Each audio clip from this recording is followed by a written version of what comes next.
Après les pizzas Buitoni, les œufs Kinder et les fromages Lactalis, c'est au tour des baguettes Lidl d'être au cœur d'une polémique sanitaire. Quelle attitude comptez-vous adopter vis-à-vis de ces marques en plein scandale sanitaire? Dans un communiqué diffusé vendredi, Lidl a dû rappeler toutes ces baguettes céréales rustiques vendues en France entre le 3 et le 13 mai 2022.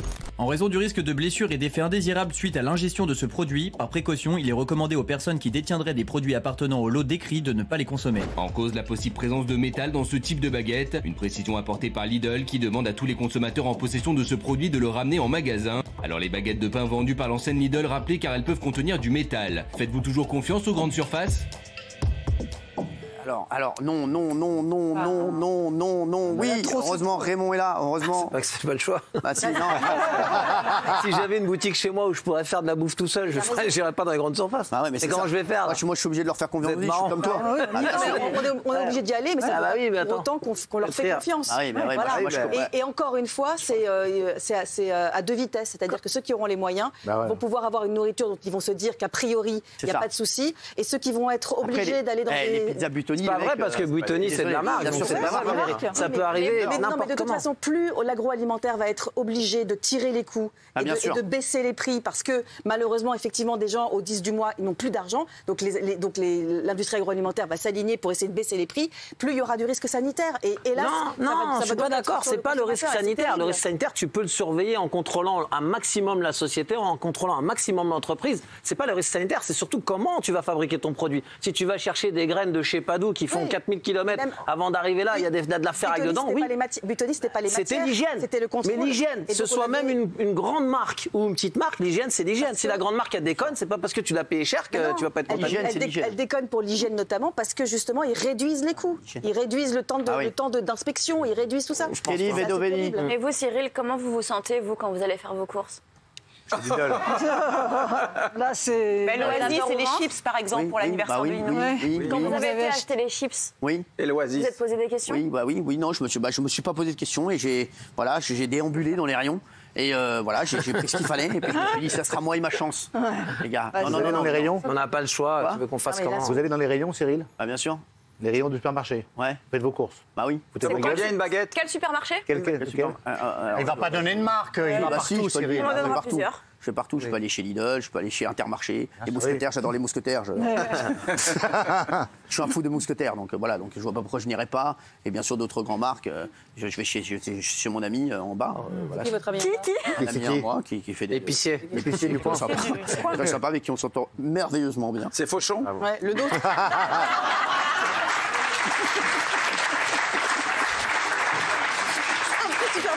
Non, c'est Elia. Ce qui est sûr, c'est que toi, tu vas être fauché, connard.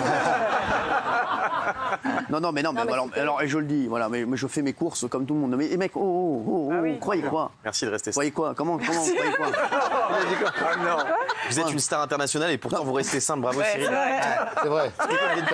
C'est qu'il faut oser dire ça quand même. Une dédicacée mon front. Mais du coup, Cyril, votre front, oui. Chef, du coup, à combien est le prix de la baguette? La baguette? Ça dépend laquelle. Sans oreillette, s'il vous plaît. La baguette. Alors, j'ai pas d'oreillette, j'ai pas l'oreillette. Alors, c'est combien? 10,80 €. C'est Elia. Pas du tout, c'est 90 centimes. Une tradition, mais je prends pas de tradition, je déteste les traditions. Moi, j'aime bien les banettes. Oui, alors. Alors, il y avait déjà eu. Lâchez-moi, bordel. Vous mangez pas de pain, de toute façon, faites attention. La prochaine fois qu'on vous demande le prix de la baguette, tu dis ça, tu vois, ça c'est vraiment une phrase du mec qui connaît pas. Parce que la baguette, c'est le produit qui varie le plus. Tu peux trouver une baguette à 50 centimes, comme tu peux trouver une baguette à 1,40. Bravo. Donc ça, c'est le mec qui te dit ça. Tu dis, j'ai raison. Je défends monsieur Hanouna, j'ai raison. Merci. Vous allez voir, vous allez prendre une fougasse dans la gueule. Non, mais c'est nul la baguette. En 2017, dans le Médoc, il y avait une dame, c'était dans un autre supermarché, qui avait trouvé une vis dans sa baguette, et du métal. Et là, on pense que c'est une pièce métallique qui se serait cassée dans la chaîne de production. Donc ils vont enquêter sûrement l'usure. C'est vrai que c'est fou, quoi. C'est une fois de plus, voilà. Voilà, l'usure. Voilà. Manque de rénovation, manque d'entretien, voilà. Oui.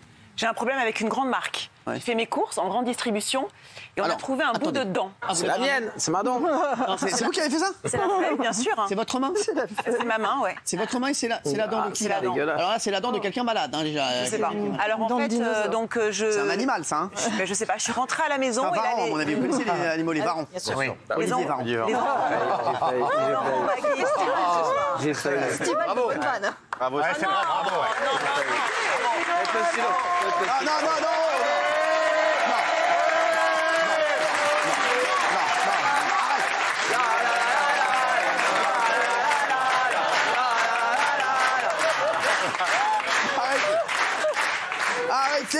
arrêtez, vous me gênez. Vous me gênez. Oui, alors. Donc je rentre à la maison et là les enfants sont là en panique, ils crient. Les enfants crient. Bah ouais, il me dit oh là là Géraldine regarde on a trouvé ça. Géraldine les enfants disent. Oui parce que c'est mes beaux enfants. Ah d'accord. Les enfants de Daniel et c'est-à-dire ils sont beaux. Voilà, très beaux. Et en fait ils étaient vraiment mais sous le choc, ils étaient en panique. Ouais. Et c'est le fils donc qui a trouvé donc ce morceau de dent dans une canette d'un soda dont je tairai le nom. C'est incroyable. Alors au départ moi j'ai tout de suite cru que c'était comme il a 14 ans, je me suis dit c'est peut-être un morceau de dent à lui. Après tout, dent de lait, je sais pas, un morceau de dent de ça. Ah là, quand on voit la dent là, c'est. Donc on est allé chez un dentiste. C'est un ex de Daniel. Pour vérifier. Et en fait le dentiste nous a dit que c'était pas du tout à lui. C'était pas un morceau de dent, c'était pas quelque chose. Sa sœur n'avait pas bu dans la canette. Et donc, du coup, j'étais vraiment très choquée. Eux étaient carrément dégoûtés et en panique. Ah, bien sûr, oui. Donc, du coup, j'ai écrit au service. C'est le dent d'un rat, peut-être. Non, mais sans rigoler. Peut-être ça. Alors, Jean, mais sans rigoler. Ça, c'est un rat. Dent d'un rat, Eh oui, exactement. Bah oui. C'est peut-être la rat. C'est trop gros. Radon. Non, je vous jure que c'est peut-être la dent d'un rat. Moi, j'ai vu des rats qui ont des dents comme ça. Des dents grosses comme ça Ah, bien sûr, mais je connais des rats, moi. Des rats, ils sont comme as. J'ai connu des rats, ils étaient comme as. Je rigole pas. Moi, j'ai un jour. Attends, je te dis l'histoire. Moi, j'ai un pote un jour. Je vous jure que l'histoire est vraie. Je vous jure que l'histoire est vraie. Il m'a raconté qu'il s'est réveillé la nuit, il a entendu du bruit. Il y avait un rat comme as. C'est pas un rat, ça. Il était sur la cuvette de ses shots. Il était à mon débat. Il était comme as. Oh. Avec qui je peux fumer une clope Avec l'équipe, avec l'équipe. Les résultats du week-end. Le PSG a fait match nul.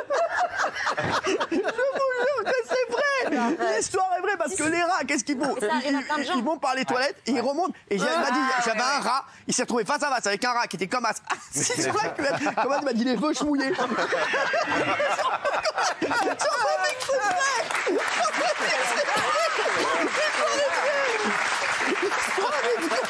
L'histoire est vraie, l'histoire est vraie. La clope au bec. Non, je vous jure que l'histoire est vraie. C'est pas une vanne. C'est pour ça que je le dis, il faut toujours fermer les cuvettes quand vous dormez. Je vous jure que c'est vrai, parce que les rats arrivent comme ça. Moi, j'ai toujours peur quand je vais aux toilettes. Qu'est-ce qui arrive? J'ai peur d'un rat qui vient me mordre. Bah t'imagines. Non mais sans tu t'imagines. T'arrives comme ça si tu es. Je me suis fait mordre le yonf par un rat. Mais admettons même s'il monte, pourquoi il viendrait vous mordre? Mais tu crois quoi? Il va mais parce que il sait pas où il est. Tu crois qu'il va reconnaître l'arrêt de mon cul? Tu crois vraiment que le rat va arriver? Il va dire aux autres, Basé, il y a Hanouna. Il y a le cul d'Hanouna, Basé. Non c'est relou. On va avoir des problèmes derrière. Il connaît plein de dératiseurs et tout. Laissez tomber. On laisse tomber. On part ailleurs. Mais tu crois qu'il sait pas le rat? Il arrive comme ça, il sort comme ça la teuté et toi tu te retrouves. Ah oui. Il sait pas où il est. T'imagines ou pas? Il sort du métro. Il sort, tu te remets, lui, c'est comme quand toi tu sors du métro, il voilà. Quand tu sors du métro, tu te retrouves dans un huc.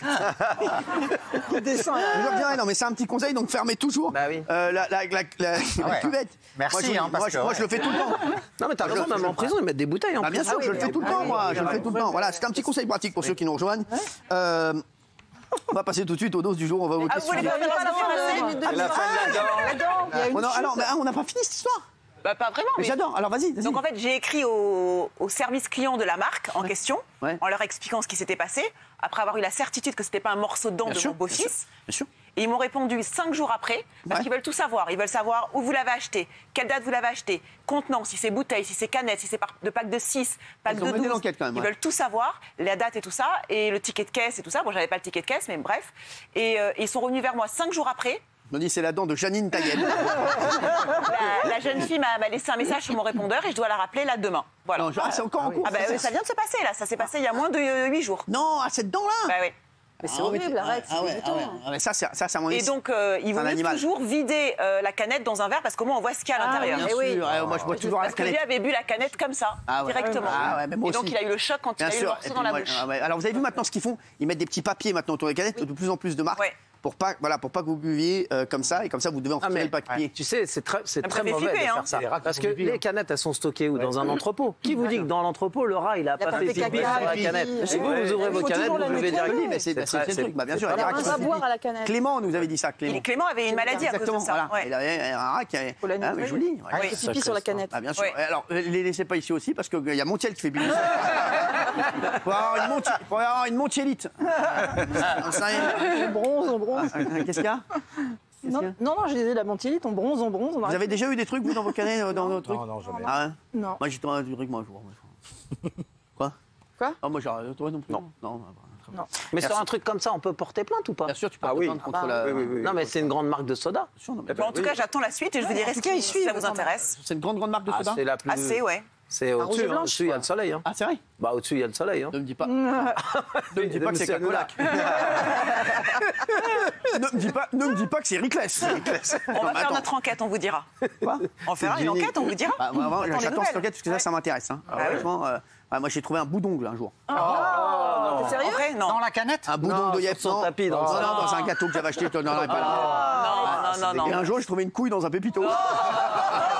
Toujours plus loin, le gars. Aïe, Pépito. Il fait Aïe, Pépito.